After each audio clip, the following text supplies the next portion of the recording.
मेरे जीवन में कई गुरु आए और प्रत्येक गुरु ने अपने पास जो कुछ था वो दे दिया।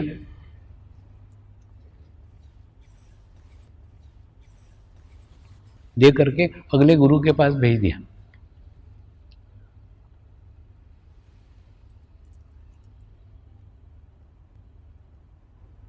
ऐसा कई गुरुओं के पास गया हूं।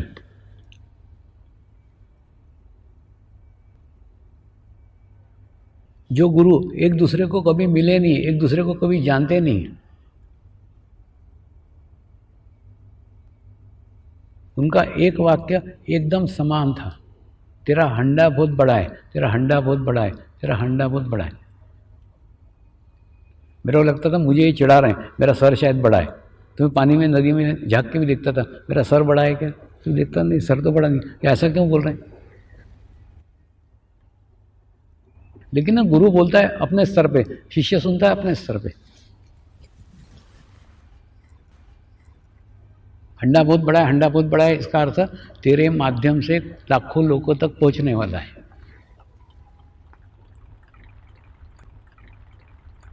मेरे को ये आश्चर्य लगता था कि ये एक दूसरे को जानते नहीं, लेकिन ये एक वाक्य समान कैसे रहता है।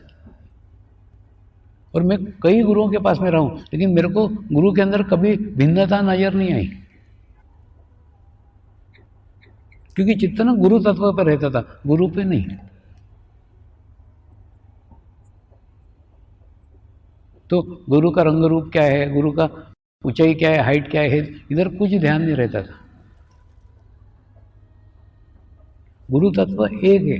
गुरु तत्व के आकार प्रकार अलग अलग हो सकते हैं। दूसरा, हम गुरु को डर करके पूछते हैं, बिल्कुल गलत है। गुरु सिलाई मशीन है, वो कैंची का काम कभी नहीं कर सकता, तुम उसको मानो या मत मानो, वो कभी नहीं कर सकता, उसके हाथ से बुरा हो ही नहीं सकता।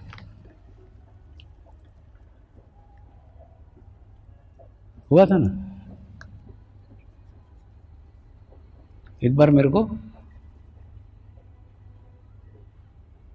एक आज्ञा चक्र के गुरु के पास में भेजा।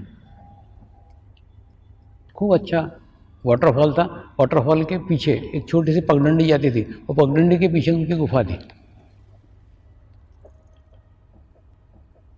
पगडंडी से होते हुए गया, जिसे उनके गुफा के दरवाजे पे खड़ा रहा, उन्होंने अंदर से जोर से गालियां देना चालू की। अंदर आया तो सर फोड़ करके रख दूंगा।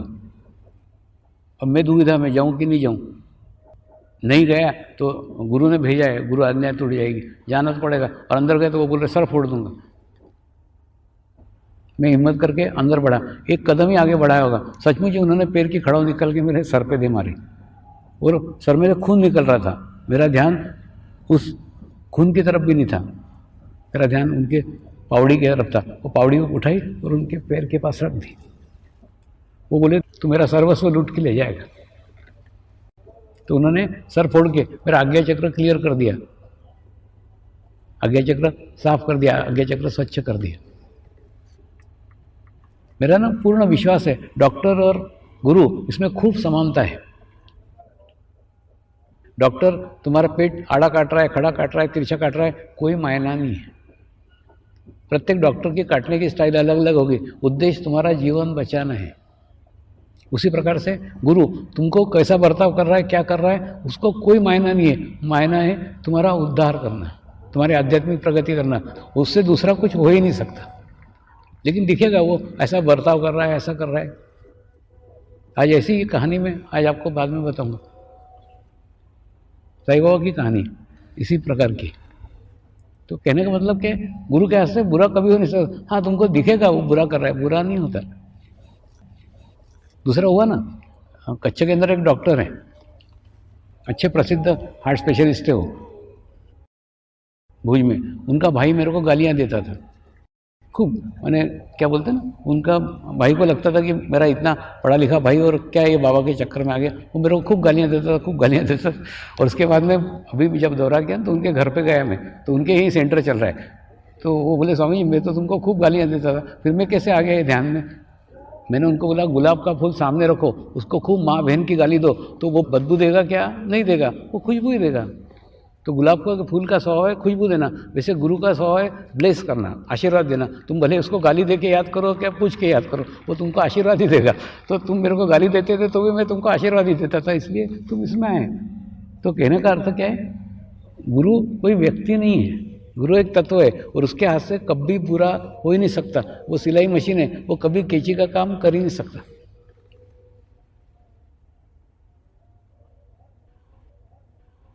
और स्वादिष्टान चक्र के अनुभव मुझे कभी हिमालय में या वहाँ नहीं आए, या मुंबई में आए।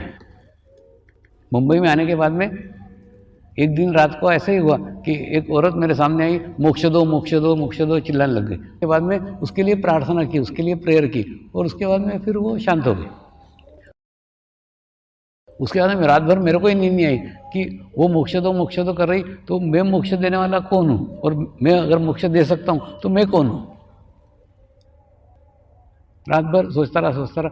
बाद में सवेरे जब ध्यान में गुरु के साथ संपर्क हुआ तो गुरु ने खूब अच्छे तरीके से समझाया कि जैसे भिखारी है, वो भिखारी को मालूम है रुपया कब मांगने का है और रोटी कब मांगने की है। जैसे तू सड़क पे से जा रहा है तो भिखारी तेरे को बोलेगा बाबा 1 रुपया दे दे, बाबा 1 रुपया दे दे, वो रुपया मांगेगा। लेकिन तू अगर किसी बगीचे में बैठ के खाना खा रहा है तो वो रुपया नहीं मांगेगा, वो बोले बाबा 1 रोटी दे दे, 1 रोटी दे दे। मतलब भिखारी को मालूम है रोटी कब मांगने की और रुपया कब मांगने का है। उसी प्रकार से वो आत्मा को मालूम है कि मोक्ष कब मांगने का। तू सड़क पे चलते जा रहा है, तेरे को मोक्ष नहीं मांगेंगे। जब तू स्टेज पे रहता है, सिंहासन पे रहता है, उच्च अवस्था में रहता है, तेरे अंदर से देवत्व बहते रहता है, वो देवत्व को मोक्ष मांगता है, तेरे को नहीं। तो कुछ नहीं, उनके लिए सिर्फ प्रार्थना करना पड़ती है, उनके लिए प्रेयर करना पड़ती है। तो जो हिमालय में अनुभव नहीं आए वो मुंबई में आए। तो कहने का अर्थ, अपने ऊपर भरोसा करो, अपने चित्त को स्ट्रांग करो, खूब गंडे धागे ये बांध करके उसको कमजोर मत करो। जितना उसके ऊपर डिपेंड होते जाओगे उतना खुद तुम आत्मनिर्भर होना कम हो जाओगे। आत्मनिर्भर बनो, अंदर की शक्ति पे विश्वास करो। अरे बाबा, परमेश्वर तुम्हारे अंदर है, तुम्हारे भीतर है। एक बार उसको जागृत कर लो ना, फिर बाकी सब चीज़ों की कोई आवश्यकता ही नहीं। आपको दूसरा कोई चाहिए ही नहीं, कोई दूसरा नहीं चाहिए। आप खुद ही सक्षम हो, खुद ही गुरु हो। कल आप सब गुरु होने वाले हो, इसलिए वो तैयारी करके आओ।